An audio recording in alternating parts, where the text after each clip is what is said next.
Handi chicken, আমরা handi chicken নিয়ে আসছি। কতগুলো আছে কাজী না? 1 কিলো 300। 1 কিলো 300। আমরা 4 জন আছি। তো আমরা এটা 2 বেলায় খাবো। এটা হচ্ছে এখন আনবক্সিং করা হচ্ছে। এই যে আনবক্সিং হচ্ছে, খুললে দেখা যাবে কেমন হয়েছে। দেখি। ওয়াও, দেখো কালারটা তেল দিয়ে। এটা হচ্ছে ওজন হচ্ছে এই হাড়ি শুদ্ধ 1 কিলো 300 না? হ্যাঁ, হাড়ি শুদ্ধ গ্রেভি শুদ্ধ রান্না করার পরে। হাড়ি শুদ্ধ 1 কিলো 600।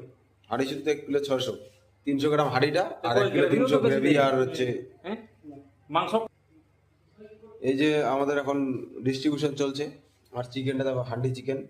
এটা হান্ডি চিকেন হচ্ছে মাংস, পেঁয়াজ মানে গ্রেভি করে, জল ছাড়া রান্না করা হয় এটাকে। গ্রেভি করে সেটাকে মাংস দিয়ে দিয়ে দেওয়া হয়, তারপরে এই জল ছাড়াই সেটা হয়। এটাই হচ্ছে হান্ডি চিকেন, একবার খেয়ে দেখবেন।